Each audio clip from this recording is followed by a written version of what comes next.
Doakan anak-anak kita setiap sehabis sholat wajib, setiap di situ sepertiga malam, bahkan dalam waktu-waktu yang sekiranya kita bisa berinteraksi dengan anak-anak kita, termasuk ketika kita berbicara kepada anak-anak kita, sampaikan ucapan itu dengan ucapan-ucapan yang baik. Karena ucapan dari orang tua itu bisa menjadi doa bagi anak-anaknya.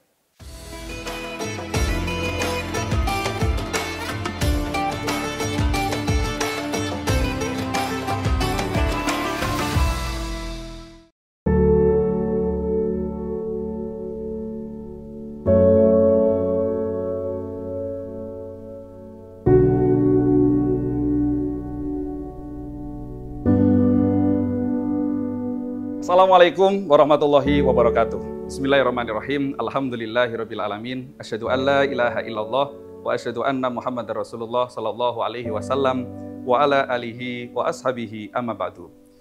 Alhamdulillahirabbil alamin. Senantiasa kita panjatkan rasa syukur kita kepada Allah yang senantiasa memberikan banyak nikmat kepada kita, khususnya nikmat iman, nikmat hidayah, yang semua itu juga tidak lepas dari perjuangan para perantara-perantara agama, mulai dari junjungan besar kita Nabi Muhammad SAW yang diteruskan pada para sahabat, tabi'in, tabi'ahum, alim ulama, sehingga sampai pada kita semua. Atas segala jerih payahnya, amal solehnya, pengorbanannya, kita ucapkan syukur alhamdulillah jazahumullahu khairan. Dan atas kesediaan dari para pemirsa semuanya yang pada kesempatan kali ini menyaksikan tayangan ini, kami ucapkan syukur alhamdulillah jazakumullahu khairan.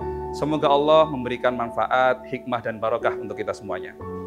Para pemirsa yang budiman, pada kesempatan kali ini saya akan mengajak para pemirsa untuk menjelajah hikmah, khususnya para ayah dan bunda yang kami muliakan. Ayah bunda yang kami muliakan, Rasulullah SAW bersabda, "Thalathatun da'watun mustajabah, la syakka fihin." 3 doa yang itu mustajab, tidak mungkin ditolak oleh Allah, dalam artian pasti dikabulkan. Apa saja 3 doa itu? Yang pertama adalah dakwatul matlum, doanya orang yang dianiaya. Kemudian yang kedua adalah dakwatul musafir, doanya orang yang melakukan perjalanan jauh atau sebagai musafir. Kemudian yang ketiga adalah dakwatul waladi ala waladihi, yaitu doa orang tua untuk anaknya.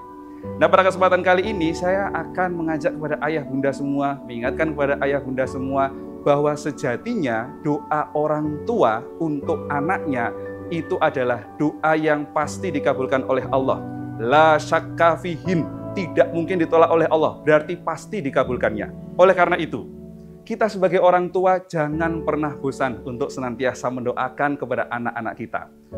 Doakan anak-anak kita setiap sehabis sholat wajib. Doakan anak-anak kita setiap di situ sepertiga malam, bahkan dalam waktu-waktu yang sekiranya kita bisa berinteraksi dengan anak-anak kita, termasuk ketika kita berbicara kepada anak-anak kita, sampaikan ucapan itu dengan ucapan-ucapan yang baik, karena ucapan dari orang tua itu bisa menjadi doa bagi anak-anaknya. Jangan sampai kita sebagai orang tua mengucapkan hal-hal yang tidak baik kepada anak-anak kita, karena itu bisa menjadi doa yang tidak baik untuk anak-anak kita, dan itu bisa dikabulkan oleh Allah.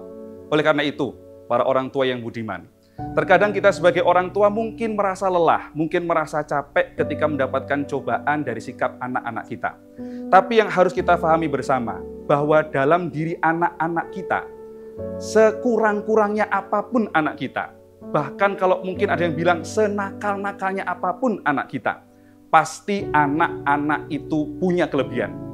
Pasti punya kelebihan. Allah tidak mungkin menjadikan anak itu hanya jelek saja. Pasti di balik kekurangannya ada kelebihan.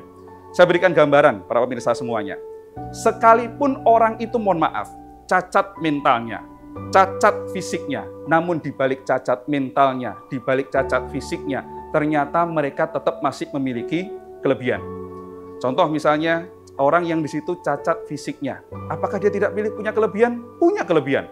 Nyatanya banyak atlet-atlet yang berprestasi, ikut kegiatan paralimpik, dia menjadi juara, uangnya bisa banyak, gitu ya. Dia bisa punya rumah sendiri, menghajikan orang tuanya. Berarti ternyata di balik kekurangannya, Allah memberikan kelebihan. Termasuk orang yang cacat mental sekalipun. Di balik cacat mentalnya ternyata dia punya solidaritas yang luar biasa. Dia punya di situ sifat tolong-menolong yang luar biasa. Sehingga mari para orang tua yang budiman, coba kita temukan jalannya syukur dari anak-anak kita. Dengan kita berusaha menemukan jalannya syukur dari anak-anak kita, saya yakin insya Allah anak-anak kita akan berubah menjadi lebih baik. Oleh karena itu pada kesempatan kali ini saya akan mengedepankan yang namanya coba kita mensyukuri kebaikan-kebaikan yang telah dilakukan oleh anak kita. Jangan sampai kita sebagai orang tua hanya ngajak ngomong anak, ngajak bicara anak, nasihati anak ketika anak berbuat salah. Tapi ketika anak itu melakukan suatu kebaikan, sama sekali tidak ada apresiasi, sama sekali tidak pernah diajak ngomong. Padahal ketika kita memberikan nasihat kepada anak, tidak harus ketika anak itu berbuat salah. Ketika anak melakukan suatu kebaikan, kita bisa memberikan nasihat kepada anak. Contoh misalnya, ketika anak pulang dari masjid, kemudian kita tanya, nak dari mana? Dari masjid. Ngapain? Sholat. Masya Allah, Alhamdulillah nak, kamu anak solih, bapak bangga sama kamu nak. Kamu ternyata sholat berjamaah di masjid. Nak, ketahuilah nak, bahwa sholat itu besok di akhirat itu yang akan pertama kali nak diukur oleh Allah, dijadikan patokan oleh Allah, pengamalan-pengamalan berikutnya, dan seterusnya. Disitulah kita bisa memberikan nasihat kepada anak kita, sekalipun anak kita melakukan suatu kebaikan. Kemudian yang kedua, ada nilai apresiasinya, ada nilai syukurnya. Alhamdulillah ketika anak kita habis melakukan perbuatan baik, kita syukuri anak kita. Kemudian secara tidak langsung ketika kita mengucapkan, Alhamdulillah nak, kamu habis ngaji ya nak. Alhamdulillah nak, kamu habis sholat ya nak. Secara tidak langsung kita juga mengucapkan rasa syukur kepada Allah, sehingga Allah pasti akan menambah nikmat pada kita.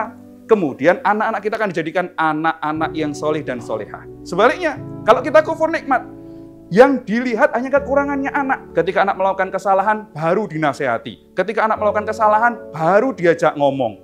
Misalnya, nak dari mana? Dari main pak. Loh kamu itu tahu enggak ini waktunya ngaji kok malah main? Loh kamu tahu enggak ini waktunya sholat kok malah main? Baru diajak ngomong, baru ditegur. Giliran anak pulang dari masjid dari sholat, giliran anak pulang dari masjid dari ngaji, tidak pernah ditegur sama sekali, tidak pernah diajak ngomong sama sekali. Sehingga anak akan di situ menganggap ketika orang tuanya nasihat, orang tuanya marah kepada dia. Ketika orang tuanya nasihat, berarti saya ini salah. Padahal nasihat itu tidak harus hanya ketika seseorang itu berbuat salah. Ketika dia berbuat kebaikan, kita bisa memberikan nasihat. Apalagi ketika nasihat itu diberikan ketika dia dalam kondisi hati yang lapang, hati yang gembira, hati yang senang. Tentu dia akan lebih mudah untuk menerima nasihat itu. Oleh karena itu para orang tua yang budiman, coba yuk mulai sekarang dan seterusnya. Kita lebih banyak memberikan apresiasi kepada anak-anak kita. Lebih banyak memberikan rasa syukur kepada anak-anak kita. Memberikan nasihat ketika mereka itu dalam kondisi yang bahagia, dalam kondisi yang baik. Sehingga ketika kita memberikan nasihat pun tidak sambil marah, tapi bisa sambil tersenyum, sambil bahagia, sambil mensyukuri kebaikan-kebaikan yang dilakukan oleh anak kita atas pemberian dari Allah. Alhamdulillah, jazakumullahu khairan. Mudah-mudahan Allah senantiasa memberikan manfaat dan barokah, dan mudah-mudahan anak-anak kita dijadikan anak-anak yang solih dan solehah. Saya Akmaluddin Akbar. Bila dalam penyampaian ada banyak kekurangan, mohon maaf yang sebesar-besarnya. Akhirul kalam. Wassalamualaikum warahmatullahi wabarakatuh.